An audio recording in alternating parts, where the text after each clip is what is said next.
This is Julie D., and you're listening to the Nordonia We Need to Talk podcast network, brought to you by NordoniaHills.news, recorded in the Gary Miller studio. Cleveland Sports Podcast starts now. Welcome to another edition of the Cleveland Sports Show with Brady and Darius. I'm Brady. And I'm Darius.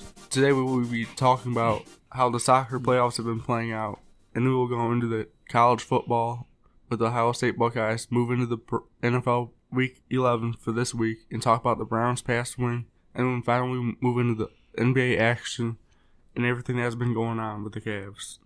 So to start off, we have the MLS playoffs are in full swing. We have the conference championships kicking off next weekend. To start off the Western Conference, Sporting Kansas City, the first seed in the West, will be taking on the fifth seed underdog Portland Timbers. And unfortunately, the Columbus Crew did not make it to the Eastern Finals. They lost to the Chicago Bulls by the aggregate of 3-1.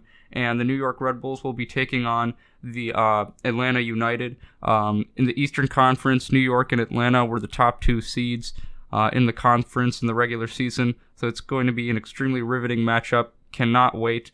Both of these legs begin November 25th. In the East, the game will begin at 5 o'clock Eastern Time, and then Sporting Kansas City will take on Portland at 7:30 Eastern Time. And then leg 2 will be on November 29th, both dates. So a lot looking forward to a lot and anticipating some great matchups and some awesome atmosphere in the conference championships for the MLS playoffs. And we're going to move to the other side of the Atlantic here for a quick second. We're going all the way to England, a little European tour here of the Premier League. Premier League standings, I said I'd update you guys with these last week. And Manchester City is in first place. The point differentials are still extremely close as they were last week. But the top three clubs this week are Manchester City, Liverpool, and Chelsea. Top three in order, with the next two seeds being Tottenham Hotspur and Arsenal. We have a lot of games this weekend for the Premier League, a lot of marquee matchups. So stay in tune with that, and we'll give you more updates on that next week. But now Brady has a lot to talk about with college and professional football. So Brady, I'll hand it over to you. Yeah, let me just start by saying that the Ohio State Buckeyes need to win out in order to make the college football playoff. They're ranked number 10 in the nation right now in the college football playoff rankings, and today they're playing against Maryland on the road. Next week is going to be the biggest game of the year by far for Ohio State when they play host to Michigan next Saturday at noon in Columbus, Ohio. And why I'm worried about today for Ohio State is that I think they're looking forward to Michigan next week, and then they're not really focused on Maryland this week. As of now, they're losing the game 24-10, which is awful news for Ohio State. So they need to come back and win this game big time and then focus on Michigan. They need to know that they have to take it one game at a time and they can't just move on to Michigan, which is a game that they've been looking forward to all year. And Ohio State will also need help after that if they do win these final two games of the regular season. They will then move on to playing the Big Ten Championship against Northwestern, which a team I think is very beatable. So I think Ohio State has a good chance of winning out. But first they have to take care of Maryland today. So we'll see how that plays out. Now moving into the NFL. The Browns got the third win of the season last week against the Atlanta Falcons at home 28-16. It was a big upset win for the Cleveland Browns. Nobody expected them to win. Not even I did. Baker Mayfield had one heck of a game when he only had 3 incompletions out of 20 pass attempts. He finished with 216 yards and 3 passing touchdowns. That was by far his best game of his career so far in the pros. And Nick Chubb, the new starter for the Cleveland Browns, rushed 20 times for 176 yards and 1 touchdown. This kid, ever since trading Carlos Hyde, has proved that he could be their number one back, and he's proved it well. The Browns improved to 3-6-1 on the year. They have their bye week this week, and then it's on to Cincinnati next Sunday. Now let's move on to Week 11 in the NFL for this week. On Thursday night, the Green Bay Packers played at the Seattle Seahawks, and the Seattle Seahawks won the game 27-24. It was another Seattle-Green Bay game, as we've seen throughout the many past years. It was a great ending, a great game to watch on Thursday Night Football. And the Seattle Seahawks are alive and well in that playoff hunt in the NFC. Now let's move on to this week's game picks. The Pittsburgh Steelers play at the Jacksonville Jaguars. And I think this is going to be a huge win for the Pittsburgh Steelers. They are red hot since struggling early in the first few weeks of the season. And it feels like nobody could stop them. Their offense is going to be too much for Jacksonville's struggling defense this season. Pittsburgh takes this one.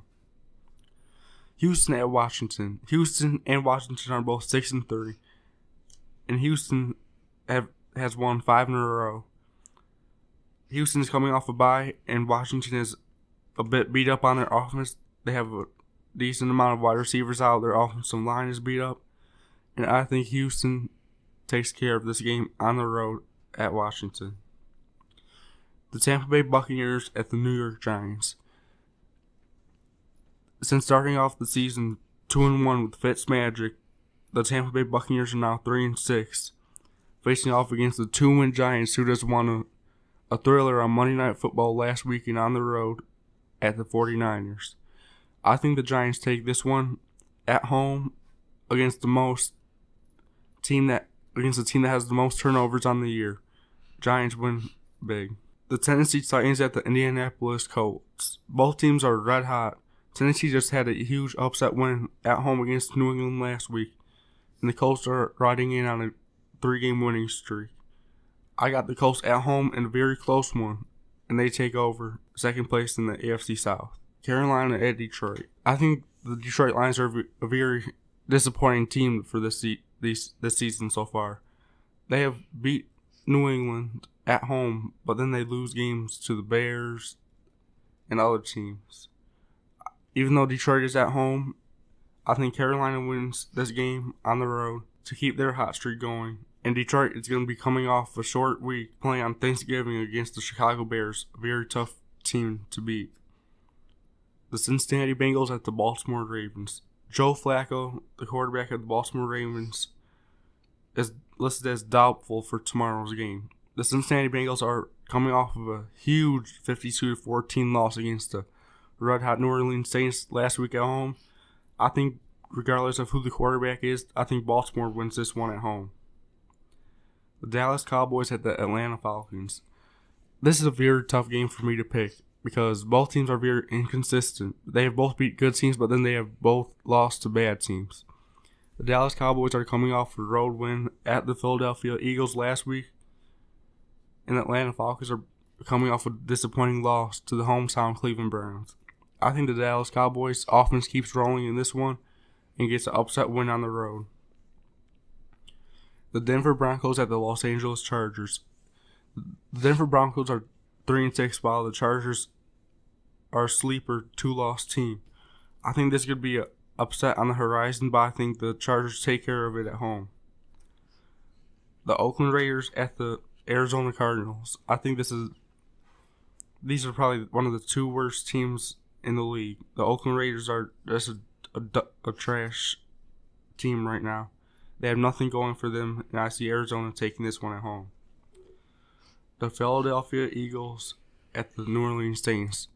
The Philadelphia Eagles have lost 4 of their last 6 games, and the New Orleans Saints have won 8 in a row since losing their Week 1 game against the Tampa Bay Buccaneers.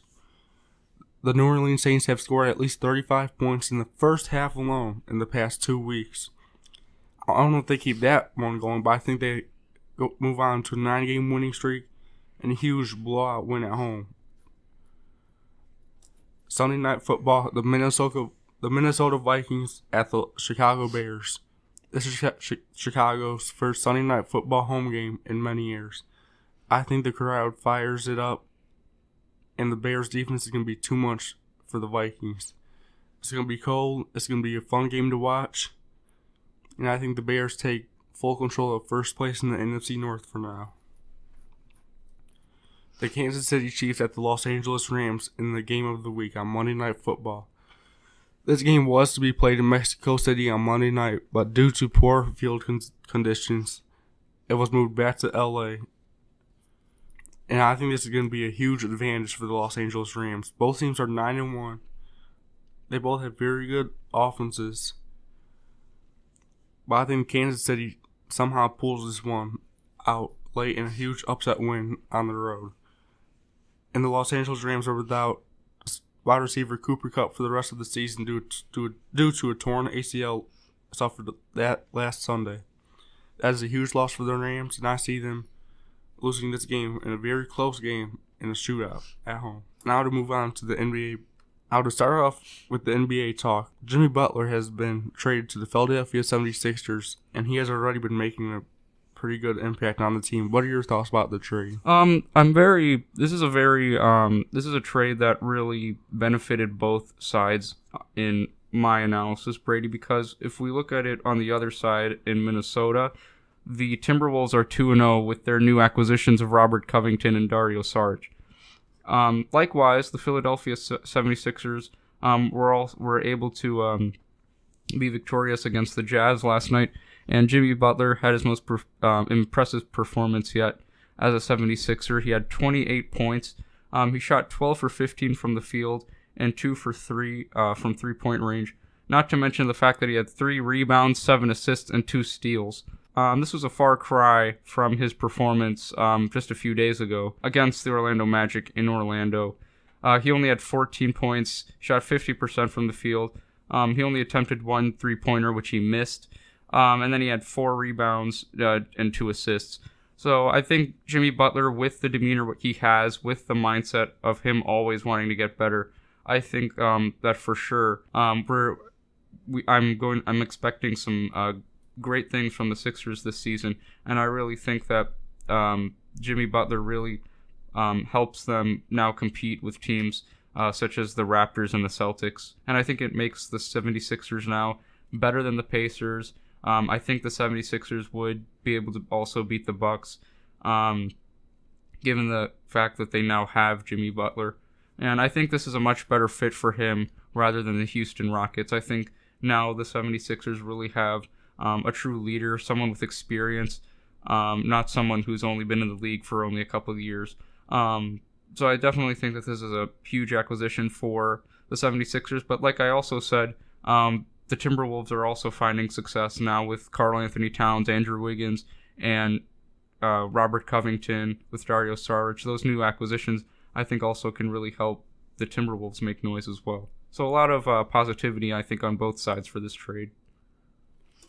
Yeah, I totally agree with you. And coming into the season, I expected the 76ers to be the second best team in the East behind the Boston Celtics. I didn't expect Toronto to be this good this year without DeMar DeRozan. But once again, they brought in Kawhi Leonard. So, I think he's a better player than DeMar DeRozan, obviously. But, with the 76ers getting Jimmy Butler, I think that this is spreading talent out around the whole NBA. It's just not the Warriors anymore with all the talent. I think Jimmy Butler on the 76ers with Ben Simmons, Joel Embiid, you could think of that as a super team. But with Tatum, Brown in Boston, and Irving, Hayward, that's going to be a good Eastern Conference championship in my opinion. And, I love this trade for the 76ers more than Minnesota.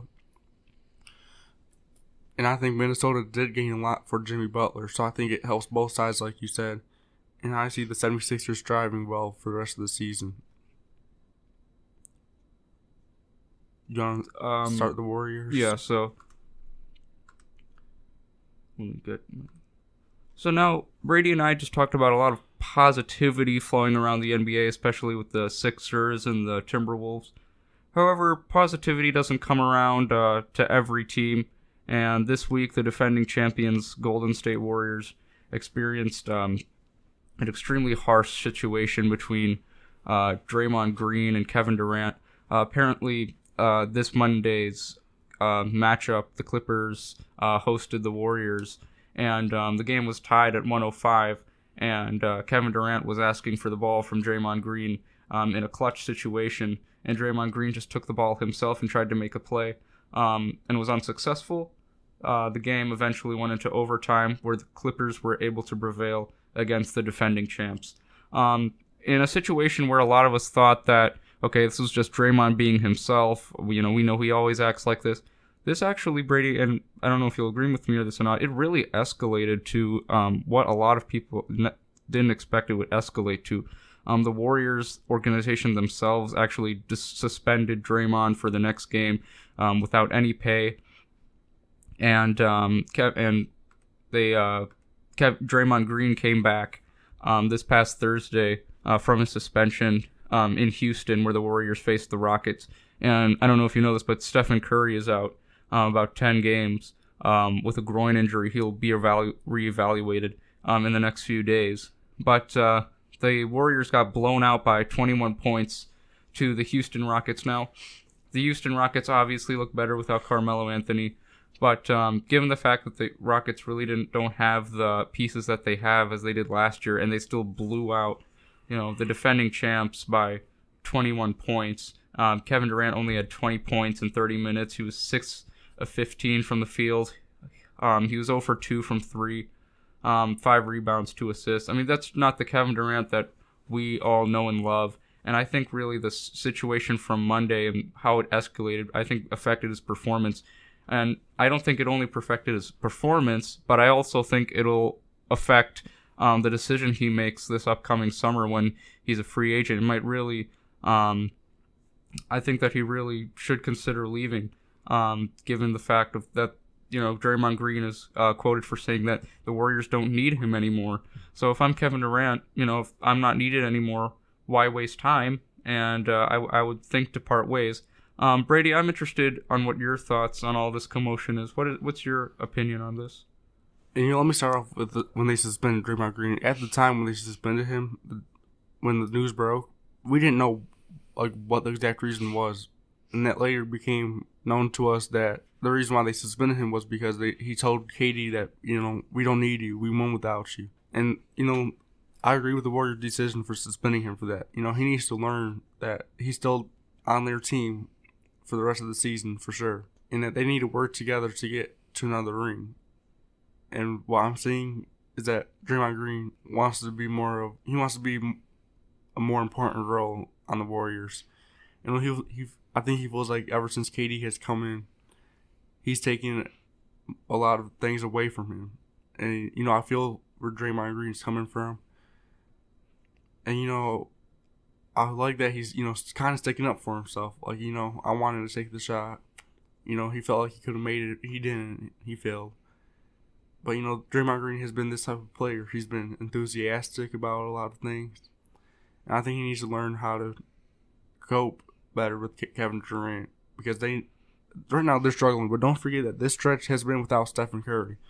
And a lot of people have been saying, is this the beginning of the end for the Warriors? I say there's no chance. I mean, Steph Curry's hurt. And once he comes back, I think they're going to be back to normal. I mean, I think this is a lot of overreaction going around. But I think this does mean a lot for Kevin Durant in his decision next summer. And, when I'm looking at Kevin Durant, I would leave too. I mean, I don't think he's going to go back home to Oklahoma City for sure. Not as long as Russell Westbrook is there. Westbrook probably does not want to play with him anymore. So I'm looking at the Lakers as a potential destination for Kevin Durant. Join LeBron. He already has a house in LA. He seems like he likes it there for the city. So, why not go join LeBron and spread the talent out even more in the NBA? But, it's going to be arguably the top 2 players in the league on the same team. So then that is going to start a debate about Kevin Durant and his choosing teams throughout his career. Well, I like I know you were talking about how you liked Draymond's demeanor when he was talking about, I wanted to take that last shot. I'm honestly not surprised that he'd say something like that because we know what Draymond brings to the table. He's the emotional leader for that team. So with him saying things like that, I'm not surprised. And given the fact that the Warriors suspended him for a game without pay, it really shows you how much they need Kevin Durant to be successful. Because I'll be 100% honest with you, without Kevin Durant, the Cavs would probably beat the Warriors with Kyrie Irving, Kevin Love. I don't think the Warriors really would have a great chance to defeat the Cavs. And the addition of Kevin Durant just made it so easy for the Warriors to just blow past all the teams and win championships. And it was the reason why in these last 2 Game 3s of the NBA Finals, the Cavs lost on their home court, because Kevin Durant came up with a clutch shot in each of those 2 games. And it just proves that the Warriors really need him in order to become a dynasty. To get back on your point to where he should go, I know you were talking about Oklahoma City. I actually would think it would be kind of interesting if he went back there. It'd kind of be like that LeBron scenario, come back to the city that drafted you, the place that you consider home, and maybe win a championship. But given the fact that Kevin Durant is 30 years old, I don't think he really has time for that anymore. And I was even contemplating it this morning. And I'll be honest with you, I saw a great game last night with the Toronto Raptors and the Boston Celtics. And I was sitting on my couch thinking, well, Kevin Durant's going to be a free agent this offseason. And you said he has a house in LA. Maybe it wouldn't be a bad idea to own a house in Boston. I think it would be a great idea for Kevin Durant to join the Celtics. He's an unselfish superstar. The one great thing that Kevin Durant proved as a Golden State Warrior is that he is an unselfish superstar who's more than willing to pass the ball to players like Curry, Klay Thompson, Draymond Green. He's willing to dish out the ball, and the fact that he's still the pure scorer that he is. And I just think Gordon Hayward has just been a big disappointment for me. I know he has room to improve. I know he got back from an injury, but the Celtics really need him to be on his A game. And given the fact that he's still not 100%, I think if you swap out Gordon Hayward with Kevin Durant, that just puts the Celtics over the top, with Kyrie Irving and then all of their young talent. I really think that they won't have to worry about the Raptors as much. They would easily steam past the 76ers and teams like the Bucks. So I think Kevin Durant would really benefit to consider joining the Boston Celtics. And I think, just the illustrious history that they have. And, a lot, the people who listen to this show, that I really think the Celtics have a lot of roster spots, with players like Kevin Durant. Because, like I said, Gordon Hayward just isn't getting it done, I think. And if you swap out Gordon Hayward with Kevin Durant, that's for sure the best team in the East. I'm going to have to disagree with you on this one. I don't think Boston really has room for Kevin Durant. I mean, they have so much young talent. And with Gordon Hayward, I know he's struggling right now this season, but he's come off of a gruesome injury from last year. So, I want to give him some more time to grow and come back to the player he once was. And I think he will do that. And I think Boston is still the best team in the East. But I think Philadelphia is right behind them. I think Toronto's a little bit overrated. I mean, just because they have Kawhi Leonard, Kyle Lowry, I think that team is beatable. It's very beatable, I think, in my opinion. That if I'm Kevin Durant, I want to go somewhere where I could be the main leader on my team. And in Boston, they have Kyrie, Jaylen Brown, Jason Tatum. But it would make sense for Kevin Durant to go there. There's a lot of talent around him. I think it would be another dynasty, in my opinion. It'll be just like Golden State, but younger. You're true, but then in the East, there's more competition now. Jimmy Butler on the 76ers, Kawhi Leonard, Antetokounmpo. So I think it's going to be very tough for that team to come out of the East, because it's not like the East we've known for the past 2 or 3 years. So, I think KD is going to stay somewhere in the Western Conference, whether it's LA. I don't think he'll stay with Golden State, Houston, who knows. But, once again, we're in November, and we're already talking about free agency. And like you said before, in the East, you've mentioned the Bucks a few times. I think they're one of the biggest surprises this season so far. Without a doubt, yeah. 11-4, second. They have a second seed. They're half game behind Toronto for the best record in the East. And last night, they played against Chicago Bulls. At halftime, they were losing 63-45. And they come back to win 123-104. That was a huge comeback win. And in the third quarter alone, they outscored Chicago 46-17.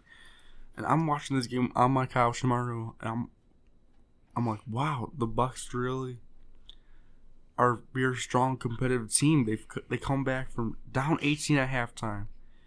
They outscored them. They scored 45 points total in the first half. And they scored 46 points alone in the third quarter. That just amazed me. I love what the Bucks are doing. And, the Pacers are right behind them at 9-6 with a third seed. So, I think there's some big surprises. And I think this East is competitive so far. I mean, the Celtics and 76ers 9-6 at 10-7. I mean, they're struggling. And we expected those two teams to be the top two teams. But really, you gotta look at Toronto and Milwaukee so far this year. I love Milwaukee. They have Antetokounmpo. They have talent around them. They have depth.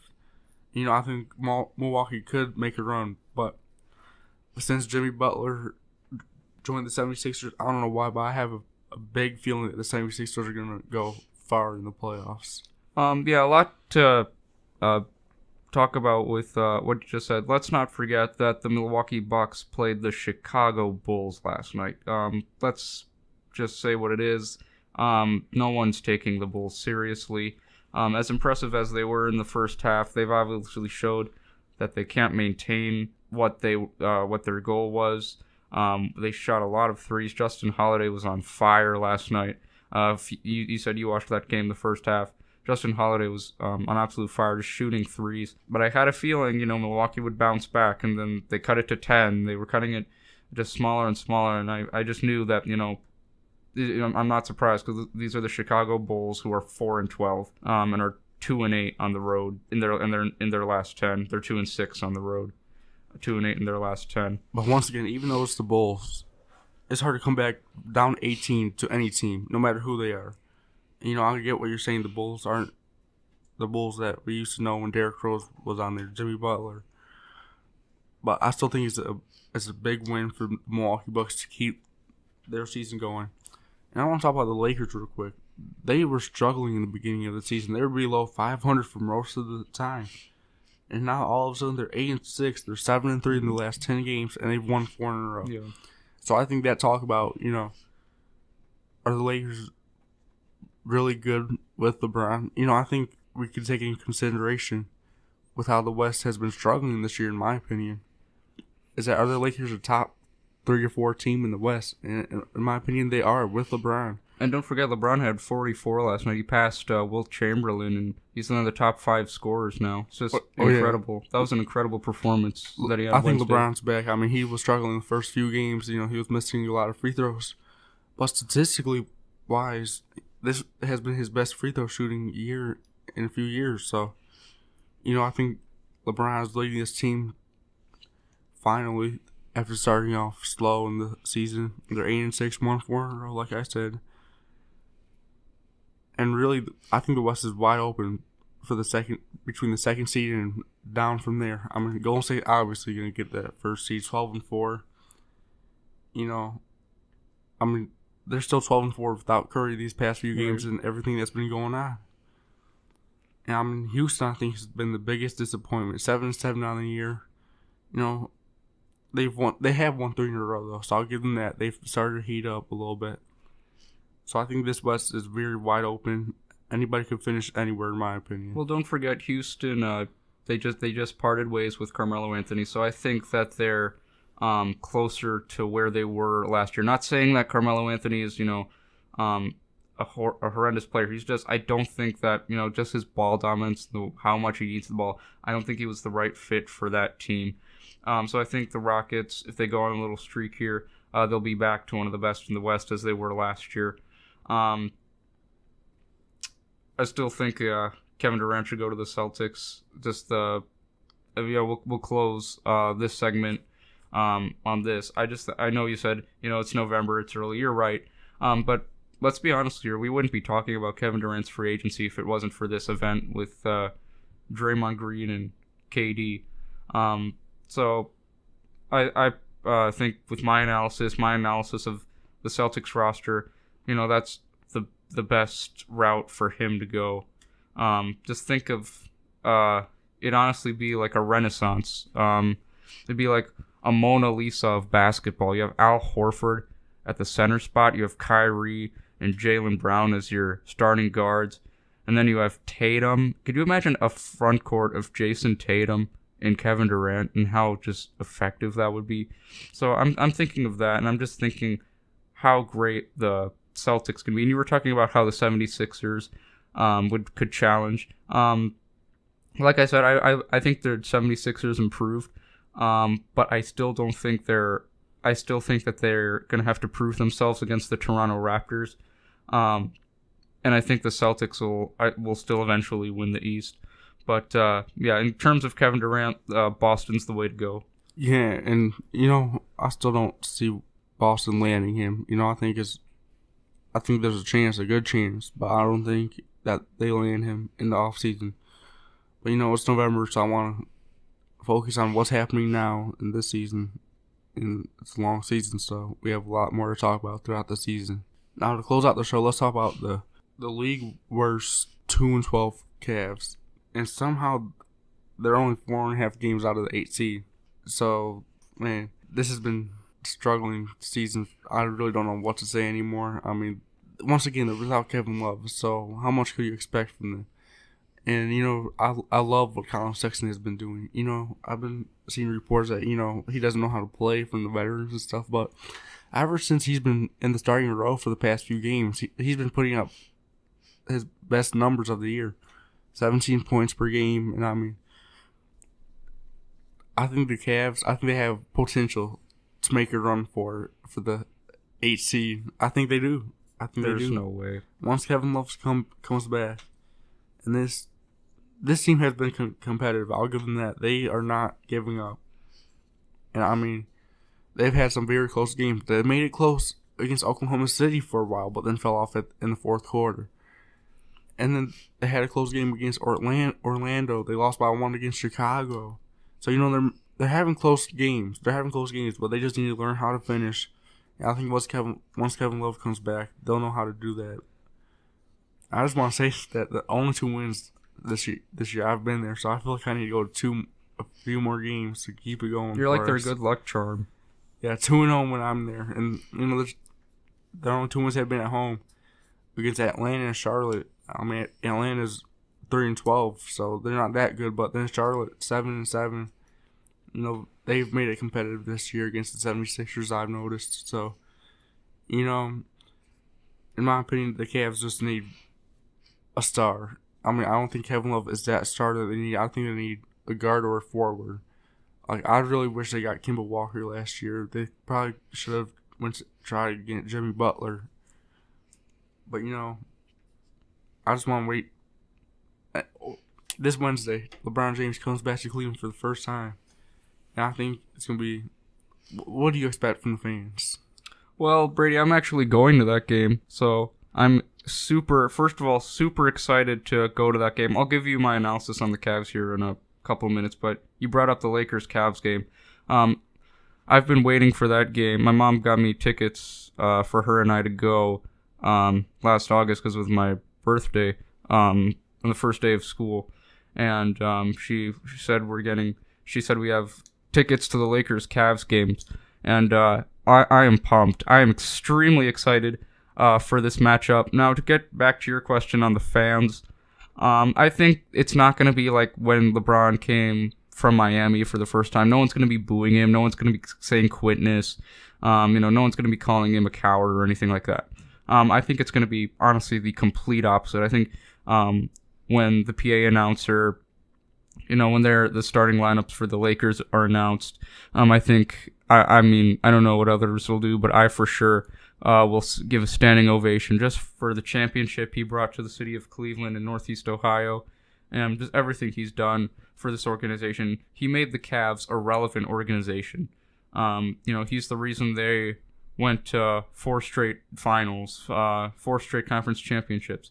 Yes, Kyrie Irving, he did help in a lot of that, and I'm not going to blow him aside. But, LeBron was the leader and always was the leader of that team. He's the defining player of that franchise. And I really appreciate everything he's done and continues to do throughout his career. But yeah, so to get back on your point on the overall Cavs, one thing I found that was sad when we brought up the Cavs we started, and this isn't a bad thing or anything. We started chuckling a bit. I could hear you, breathe a sigh of despair. It's true. This team is an absolute joke. They are 2-12. They got embarrassed by a Wizards team who, let's be honest with you, I lost all hope for. The Wizards have had a very embarrassing season, I think, so up to this point. They really didn't live up to the expectations at all. They have such difficult contract situations with players like Otto Porter and John Wall especially. And Bradley Beal's really their only flexible contract, and Bradley Beal's probably one of their best players. So it really doesn't make sense for them to move him. And given the fact that John Wall's contract is just extremely tough to get around, the Wizards really don't have a lot of options at their fingers. And given the fact that the Cavs came off that win of that game you went to against Charlotte and then just came and sweat the bed in DC, it really is just, it proves to me that there's no possible way they're making the playoffs. We always have to have hope. We always have to have optimism. Of course, this is the Cleveland Sports Show. We always want our Cleveland teams to do well. But, given the analysis, given facts, we have to use facts first. It's just, I don't see them, honestly, even moving up in their positioning. I think they're going to be the worst team in the East this year. Their next game is in Detroit. They take on the Pistons, and then they come home on probably their biggest game of the year against the Lakers, where LeBron comes home. So, I'm really disappointed. I do two players who stand out, and I'll be honest, it gets harder and harder to find players who stand out on the Cavs every week. But this week I'm going to go with J.R. Smith, who I thought really shined in his 39 minutes against the Charlotte Hornets. We've had 39 minutes. He had 13 points. He had 3 key three-pointers. And then Tristan Thompson, I really think, has been balling out these last few games. He had 22 points in Chicago. I always talk about that game he had in Orlando against the Magic with 19 points. I really think that was the game that turned around for him. So I think J.R. Smith and Tristan Thompson, who are 2 key veterans on this team, are the players that stood out for me this upcoming week. And like I said, this upcoming week, the Cavs face the Pistons in Detroit, where they lost last time, 103-110. So I'm looking forward to see what the Cavs are going to bring, especially on Wednesday night, the game I'm going to. Super excited. Yeah, I'm very excited to watch that game too. If tickets get cheap enough, I plan on going to that game. But, if I was there, I would definitely give a standing ovation to LeBron James, and I think everybody should. I don't think it's going to be 100% a standing ovation applause, but for sure, yeah. I think there's going to be a few boos here and there, but, definitely not like how it was last time. I think it's going to be like a standing ovation in the intros, and then once the game starts, then a lot more boos. But, I think this is going to be an easy Lakers win. I do think the Cavs will make it competitive, though. For some reason, I just think that they'll fight hard at this game. That's going to be the only sold out game of the season. Oh yeah, for sure. Maybe the Warriors. That's true. Yeah, in a few weeks. Houston next Saturday, but the Cleveland thing that's gonna happen is that LeBron James hits a buzzer beater third to win the game. That I have a bad feeling that LeBron James is just gonna go off. We're gonna be winning, and then he hits a shot like he did in the playoffs last year from deep 3-pointer. Yeah. Run up, hit the backboard shot against Toronto. I feel like he's gonna have one of these crazy shots again to win the game for the Lakers. And the Lakers have had close games with bad teams this year. Yeah. With almost everybody. I don't really see that many blowouts with the Lakers. So I think it will be close. I think the Lakers will win. But I'm just interested to see how LeBron does in his first game back, and how he responds to the crowd. I feel like puts his hand up saying thank you or something like that. I think they generally do a tribute video. So I think the Celtics did a tribute video for Isaiah Thomas when he came back to Boston. So they might do a nice tribute video, during a timeout or during the end of a quarter or something. Yeah, which I will think be they nice. should. I mean, he brought us a championship to the Yeah. city for the first time in 52 years. But I mean, don't forget this is his second time leaving his hometown team, and that's what hurts me the most. 2 times he left. So I mean, but then again, you can't be mad at him for doing it. You can't deny his I greatness. mean, look at this team. Look at this team without him. Without him, we wouldn't. Greatest Cavs player of all time by far, for me. And, can't wait to watch this game. And I think if this current team had LeBron, then we would probably be at 4th or 5th in the East. That just shows you how dominant he is to this game. Oh yeah, for sure. I mean, just like the past few years, start off slow. But even with him, they started off slow. But we still made the playoffs. I don't care where we would be in the playoffs, but we'd be in the East Championship, in my opinion. Well, that's it for this week on the Cleveland Sports Show. We'll talk to you guys next time.